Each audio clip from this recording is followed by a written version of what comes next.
Johnny Carson was the biggest star in America. Movie stars, rock stars, I don't think anybody was bigger than Johnny because he was on night after night after night. Johnny Carson ruled late-night TV with a sharp wit and smooth charm that millions adored. For 3 decades, he turned tense moments into laughs and tricky guests into gold most of the time. But even the unshakable king had his limits. Behind the curtain, there were stars who rubbed him the wrong way so badly it led to off-air tension, lasting grudges, and a few never invited back. So who managed to rattle Johnny Carson so much that, at 79, he still remembered their names? Let's dive into all 8. Number 8. Frank Sinatra. Johnny Carson was a master of calm, cool on the surface, sharp underneath, and always ready with a quick-witted save.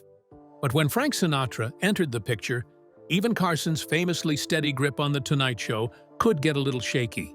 Frank didn't just arrive at NBC studios, he descended. His team came ahead, adjusting room temperatures, installing teleprompters, and reserving space for up to a dozen of his friends along the side of the stage. NBC security didn't log him in casually. They wrote his arrival in bold block letters, as if bracing for a royal visit. Carson, who liked things tidy and predictable, knew what was coming. Showtime, on Sinatra's terms. And while Johnny appreciated the power of a great guest, he also understood that hosting wasn't just about who sat in the chair. It was about balance, timing, control. Sinatra, on the other hand, lived by his own rhythm. If something didn't suit him, he showed it. Whether it was a mispronounced name from a junior producer who was reportedly escorted out by a bodyguard, or a lighting cue he didn't like, Frank had ways of letting the team know. Carson, ever the gentleman on screen, might laugh it off, but behind closed doors, the stress was clear. His assistants noticed he'd pour himself an extra scotch on those nights, muttering half-jokes like, "Chairman of the board, sure, but I still sign the network paychecks." One of the most unforgettable moments came in 1976. Carson was midway through a peanut allergy joke during his monologue when, out of nowhere, Sinatra strolled onto the stage, arm draped over Johnny's shoulder. The audience erupted. 40 seconds of thunderous applause. Carson, blinking through it, turned and quipped, "Do you need the whole show, Frank?" Sinatra winked. "Only till the band packs up." It was iconic. It was electric. And it drove Carson up the wall. To viewers at home, it looked spontaneous, charming even. But to Johnny, it was a clear flex. The monologue was sacred ground, where the host set the night's tone. Sinatra, however, had just taken a slice of it with zero warning. It wasn't the first time he'd done something like it, and Johnny suspected it wouldn't be the last. Yet Carson never let the tension show on air.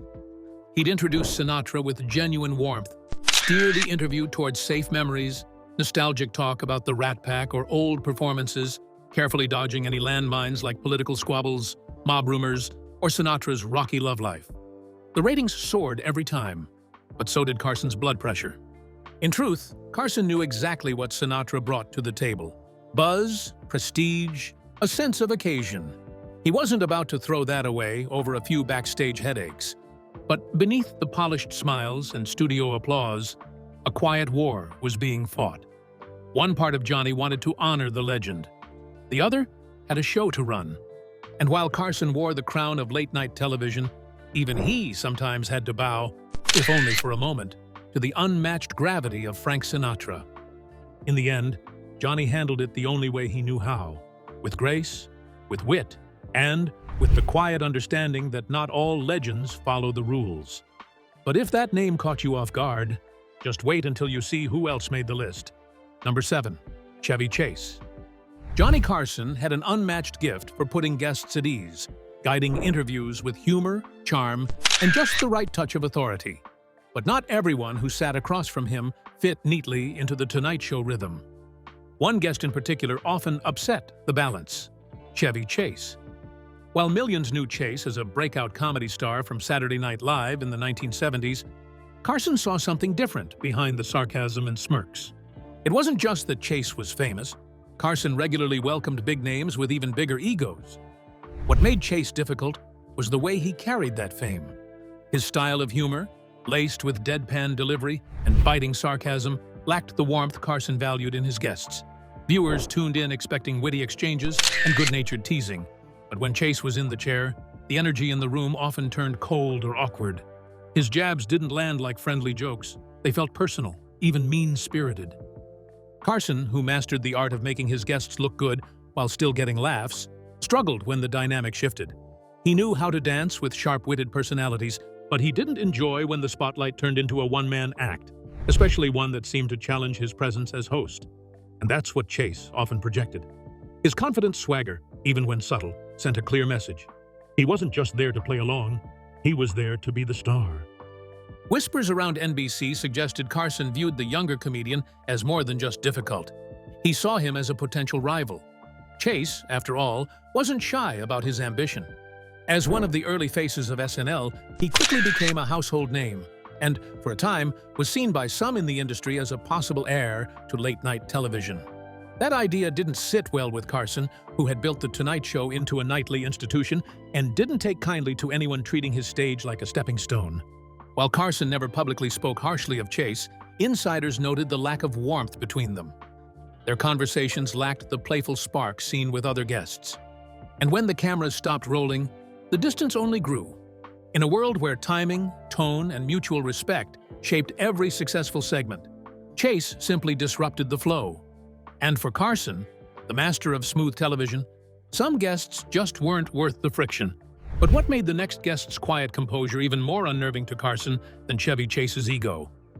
Stay glued to your screen. Number 6. Fred Rogers. If Chevy Chase tested Carson's patience, then Fred Rogers quietly dismantled his rhythm. Where Chase brought too much ego to The Tonight Show, Mr. Rogers brought none at all. And somehow, that still left Johnny Carson disoriented. It should have been a safe booking. On paper, the idea looked charming. Pair late night's sharpest host with the warmest man on television. Even the show memo promised a 5-minute light segment, maybe a puppet or two, nothing too heavy. But the moment Fred Rogers stepped into the studio lights, the entire tone shifted. He didn't rush onto the stage or ride the wave of applause like most guests. He strolled, paused to center stage, and gave the audience a gentle, "Thank you very much, friends. I'm very glad to be here." The crowd clapped, unsure if he was finished. The crew scrambled to cue applause, but the delay lingered. Timing, that invisible pulse that kept Carson's show ticking like a clock, suddenly slipped a beat. Johnny tried to lighten the moment. He lifted his foot and revealed a surprise pair of white sneakers. "Fred, I wore these in your honor," he said with a grin. Fred folded his hands, smiled softly, and replied, "That's very thoughtful, Johnny. Sneakers can help us feel ready to play." The studio audience chuckled politely, waiting for the host to volley back. But Carson said nothing. Rogers had genuinely meant what he said. No punchline, no setup, just kindness. And in late-night television, that felt like a full stop. Carson pivoted quickly. He asked for funny fan mail stories, maybe a goofy moment with kids. But Rogers didn't do funny for the sake of laughs. He offered a quiet story about a child afraid of bathtub drains and how imagination can turn fear into understanding. Each sentence landed with calm clarity, his words spaced like lullabies. Perfect for toddlers. Not great for 11:45 p.m. Behind the scenes, stopwatch hands twitched nervously. The carefully stacked monologue and planned jokes were slipping out of sync. Writers scratched jokes off cue cards. Directors widened the camera shots to fill visual space. And Carson, one of the best in the business, sat nodding politely while sweating beneath his collar. The unwritten rule was clear. You don't make fun of Fred Rogers. His presence was too pure, too respected. Treating him like any other guest risked coming off cruel. But Carson also couldn't fully engage him like he would a fast-talking actor or an outrageous comedian. The usual banter didn't work. The rhythm was broken. Viewers at home felt the stillness as warmth. Stagehands behind the curtain felt it as panic. When the commercial finally rolled, Carson exhaled hard, visibly relieved. The crew dubbed the moment a pacing disaster. Nielsen reports revealed a noticeable dip during Rogers' segment. Laugh counters. Yes, they really used hand clickers to track laughs. Registered less than half the chuckles compared to the previous night's animal bit. The verdict? A sweet segment, but a slow one. And yet, something unexpected happened. The next day, the show's mailroom overflowed. Hundreds of handwritten letters poured in. Many from parents who had never stayed up late, but had that night. At their kids' insistence, they weren't praising the jokes. They were thanking The Tonight Show for giving Mr. Rogers a moment. A chance. A seat at the grown-up table. Fred de Cordova, Carson's longtime producer, saw it as a trade-off. "We gained goodwill," he admitted, "just not momentum." So adjustments followed. Next time Rogers appeared, it was during the December holiday stretch when audiences were softer and more nostalgic. Writers trimmed Carson's opening monologue by 2 jokes to allow breathing room. They encouraged Rogers to bring props, his little red trolley, a puppet or 2, just so Johnny had something to riff off. And still, behind the scenes, precautions remained. Directors kept a musical act warmed up in the wings just in case pacing lagged. Carson always stayed courteous. He'd shake Fred's hand, thank him sincerely, and walk off, smiling. But once, after a particularly gentle segment, he leaned to a stage manager and whispered, "Book him after a stand-up next time, not before. Daddy needs caffeine after that." Years later, when asked privately which guest had been the hardest to interview, not the most difficult, but the most challenging, Carson reportedly smiled and said, "Fred Rogers. Wonderful man, but it's the only time I kept checking the clock and my pulse at the same time." Where Chevy Chase had overwhelmed Carson with ego, Fred Rogers had disarmed him with silence. And in that silence, something honest and a little awkward revealed itself. 2 legends sharing a stage, both brilliant, both kind, and both utterly out of sync. But what happens when a king of improv is forced to play by someone else's script? Stay tuned to find out who is next. Number 5. Bob Hope. Bob Hope, long considered NBC's crown jewel, came onto The Tonight Show with more than just charm. He brought a fully loaded script. His team, always one step ahead, would send thick envelopes of pre-approved jokes, interview prompts, and camera directions days before his appearance. Carson, who lived for unscripted brilliance and organic laughs, was left boxed in, reduced to a cue card operator in his own house. Hope didn't make eye contact during their chats. His gaze locked onto the cue cards propped behind the cameras, waiting for Carson to feed him the next line so he could fire off a pre-packaged punchline. Even when Carson veered off script with a spontaneous follow-up, Hope didn't flinch. He simply blinked, shuffled his cards, and delivered the joke as written, ignoring the new direction entirely. The audience chuckled out of habit, but the spark wasn't there. Behind his desk, Carson's pencil trembled in his grip, the frustration barely hidden. It wasn't just the forced rhythm that grated on Carson. It was the relentless promotion. Hope rarely offered a personal story or a fresh memory. Instead, each visit became an infomercial. During a 1978 appearance, he name-dropped Texaco 3 times in under 10 minutes. Carson, trying to salvage the energy, quipped, "Texaco gets more airtime than I do." It earned a laugh, but everyone in the room could hear the weariness in his voice. One staff member recalled him muttering backstage, "I'm the warm-up act for a corporate sponsorship." What made things worse was that Hope wasn't just a guest. He was a fixture. Whether or not he had something new to share, NBC kept inviting him back. He drew in older viewers, and his specials brought in millions. When Carson tried to cut down Hope's appearances and suggested newer, fresher comedians, executives gently reminded him who was keeping the lights on. Carson reluctantly gave in, but with conditions. From then on, Hope's visits were strategically buffered. Producers scheduled a musical act or a more spontaneous guest to follow, someone who could pump life back into the room. But the tension was still felt. Staff noticed it like clockwork. Every time Hope walked into the building, the air in Carson's dressing room dropped 10 degrees.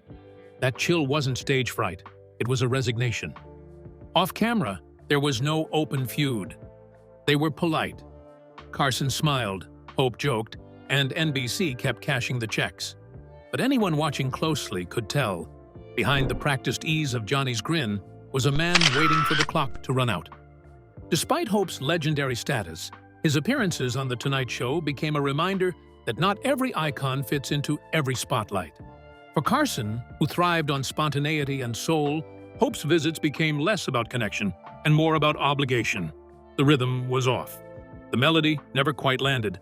And for a host who played best when he could improvise, that made all the difference. Number 4. Charlton Heston. Charlton Heston didn't walk onto the Tonight Show stage. He entered like a man preparing for a hearing before Congress.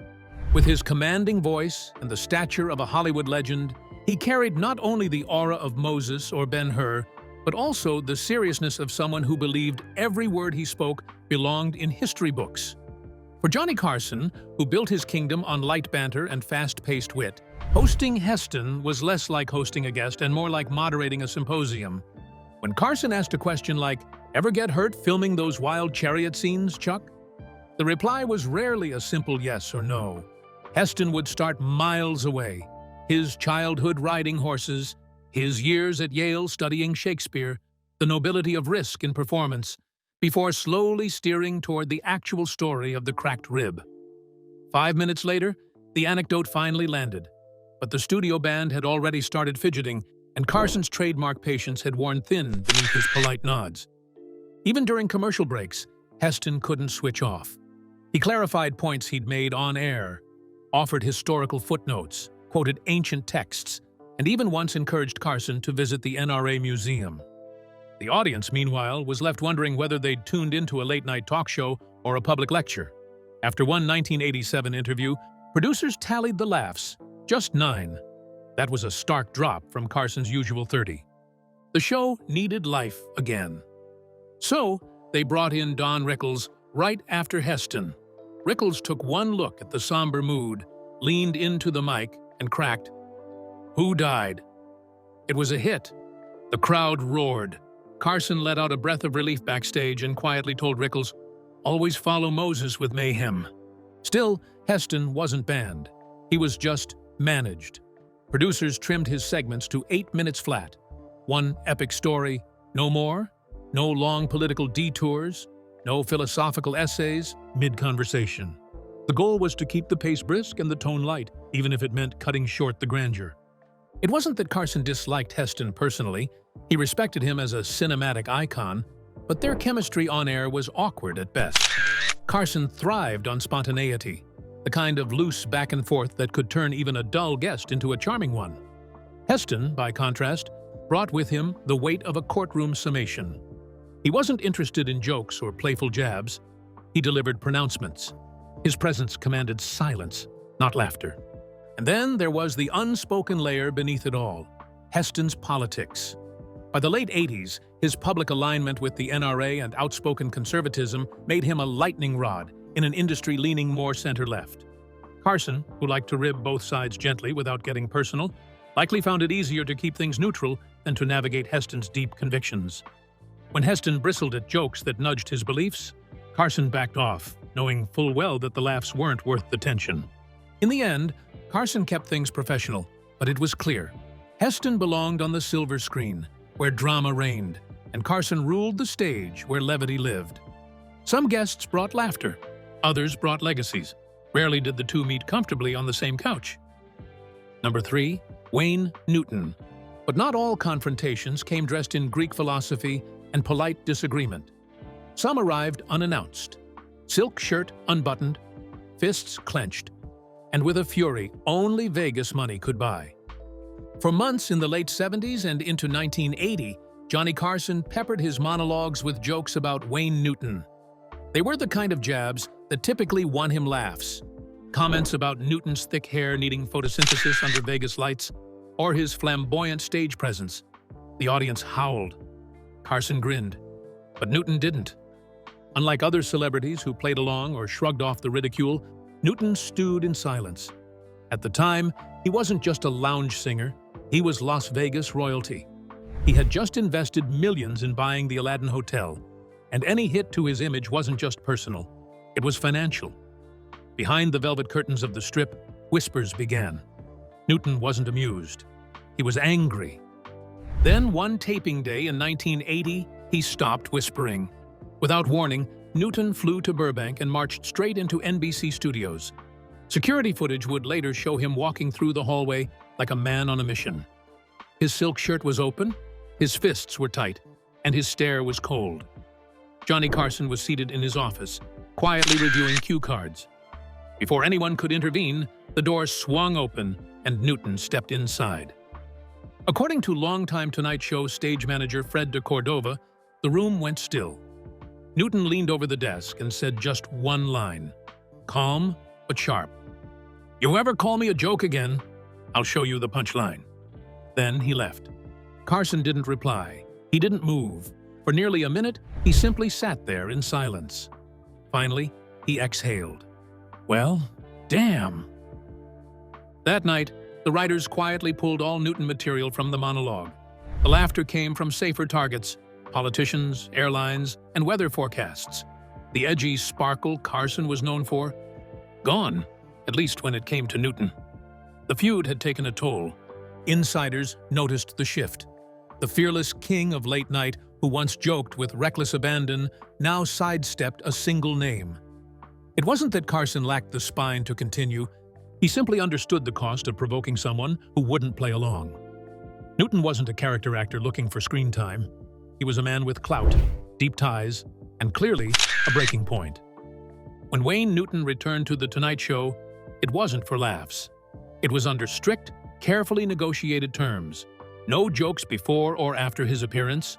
No veiled references to their history. Everything on stage felt polished, polite, and painfully stiff. The easy banter Johnny Carson shared with most guests was conspicuously absent. What had once been a playground for entertainers had, in this case, turned into a silent battlefield. The feud never erupted into tabloid headlines, but it never truly faded either. Carson, always the cool conductor of late night, carried that hallway moment with him like a bruise beneath the surface. It marked one of the rare times the king of punchlines stood silenced, not by scandal, not by ratings, but by the unyielding presence of a man who refused to be the punchline. In the end, Newton didn't need a monologue to reclaim his dignity.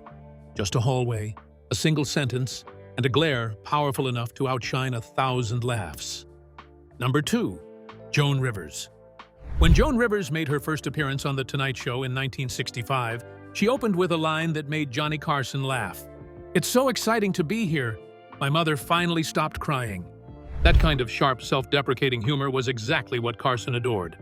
Over the next 2 decades, Rivers wasn't just a guest. She became a fixture. He invited her on nearly 100 times, eventually naming her his regular guest host. It was an honor Carson had never extended to anyone else, a clear signal of both trust and admiration. Behind the scenes, Rivers never took that bond lightly. She sent him handwritten notes, birthday cakes that spelt out "boss," and even sought his approval after each show. But admiration has its limits when ambition enters the picture. By 1986, Rivers had filled in for Carson nearly 200 nights, building not just chemistry with his audience, but a late-night presence of her own. She'd become more than a sidekick. She was a contender. That same year, Fox, an upstart network desperate to make noise, saw an opportunity. They offered Rivers her own show, complete with full creative control and a hefty paycheck, things NBC had never put on the table. It was groundbreaking. She would become the first woman in history to host a major late-night talk show. Still, she hesitated. Accepting meant stepping out of Carson's long shadow, and she wrestled with how to tell him. Advisors urged her to stay quiet, fearing the offer would vanish if word got out. She gambled on a press embargo, hoping to call Carson before the news broke. But Carson found out the same way millions of Americans did, by watching the NBC news feed at 6 p.m. To Carson, it wasn't just a business decision. It was a betrayal. When Rivers tried calling him that evening, technicians overheard his response. "I don't want to talk to her," he said, then hung up. The next morning, her name vanished from the show's booking list. A handwritten note made it official. Joan Rivers was blacklisted. The rift cut deeper than most feuds in Hollywood. Carson wasn't just a mentor. He was someone who believed loyalty was non-negotiable. He didn't begrudge her ambition, but the silence before the storm was unforgivable.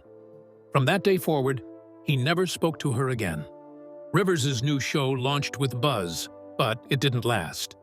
Ratings dropped, affiliates pulled out, and backstage politics ruined its momentum. As her career faltered and personal tragedies struck, most painfully, her husband's suicide, Carson remained unmoved. Not even Jay Leno, Carson's successor, dared to lift the ban during his 2-decade run, honoring his predecessor's quiet grudge. It wasn't until 2014 that the ban finally ended, when Jimmy Fallon welcomed Rivers back onto The Tonight Show. That night, some longtime crew members said it felt like a ghost had been released from the building. But the wound remained one of the deepest in late-night lore. What began as a bond built on laughter ended in silence. And in all the years that followed, Joan Rivers never got the one thing she wanted most from Carson. Not applause, not airtime, but a returned phone call. So what happens when comedy crosses the line and grudges outlast punchlines? Don't blink. There's another storm just ahead. Stay glued to your screen. Number 1. Don Rickles. Not every feud on The Tonight Show ended in silence. Some were loud, outrageous, and impossible to ignore. While Joan Rivers once broke Carson's heart, Don Rickles was the one who relentlessly tested his patience. Rickles didn't ease into jokes. He charged in like a wrecking ball, leaving audiences caught between shock and laughter. The moment he stepped on Carson's stage, he unleashed insults at lightning speed. His favorite target? Everyone. Greeting the studio crowd with a deadpan, "Look at you, 30 million people watching a hockey puck." Rickles kept pushing boundaries just enough to keep everyone, including Carson himself, on edge.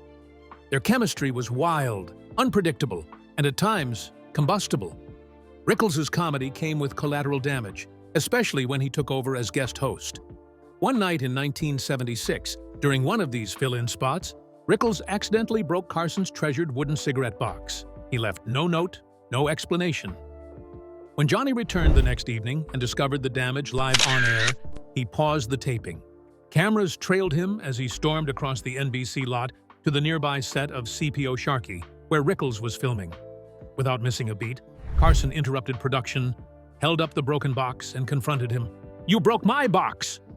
Rickles, ever the showman, recoiled in mock terror. The audience erupted. The moment became legendary. But behind the laughter was a host who knew the chaos Rickles brought with every appearance. He frequently ignored time cues, steamrolled other guests, and roasted topics so raw NBC's censors winced. One infamous moment in 1985 saw Rickles mock an audience member's weight, triggering a wave of viewer complaints. Carson, though fond of Rickles, realized he had to act. He imposed quiet restrictions: family jokes only, stay away from personal digs, and absolutely no chaos beyond the agreed time. Don Rickles rarely played by the rules. He'd flash a nod or a smile before charging headfirst past the line, barely glancing back. Yet, despite the tension his unpredictable humor caused, Johnny Carson welcomed him time and again. Their friendship, tested by Rickles' relentless jabs, ran far deeper than ratings or studio lights. Stagehands often compared Rickles to a shot of espresso. One dose during sweeps was enough to electrify the audience, but two could push the show to the brink. Unlike Joan Rivers, whose sharpness sometimes left lasting scars, Rickles left behind chaos.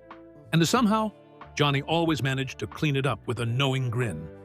Even when Rickles bent every rule in the book, the bond between them remained unbroken. Across the years, Carson faced a parade of challenges from unforgettable guests. Bob Hope's rehearsed punchlines, Joan Rivers' biting betrayal, Wayne Newton's quiet intimidation, Fred Rogers' gentle sincerity, Charlton Heston's grand orations, Chevy Chase's cocky swagger, Frank Sinatra's commanding presence, and Rickles' unyielding insults. Behind the laughter and perfectly timed jokes, subtle signs of strain flickered. Carson's grip on his pencil tightened. His coffee sipped a little faster, his smile lingering just a moment too long. These almost invisible moments revealed the true craft of a master host. Johnny transformed frustration into comedy, betrayal into ratings, and discomfort into sharp wit. Watching those classic Tonight Show episodes, pay attention to the spaces between the laughs. There, you'll see a skilled performer balancing one fiery test after another while keeping a warm smile for an audience of millions. Behind that calm exterior lay a silent hope that the next guest wouldn't be another wild card, a fiery singer, a tough comic, or a disruptor ready to throw the next challenge into the mix. This invisible burden, this delicate balancing act, was the secret behind Johnny Carson's legendary charm and unshakable composure. But what do you think really kept Johnny Carson smiling through betrayal, arrogance, and chaos on live TV? Was it control or pure survival instinct? We'd like to hear your take. Don't forget to comment and subscribe.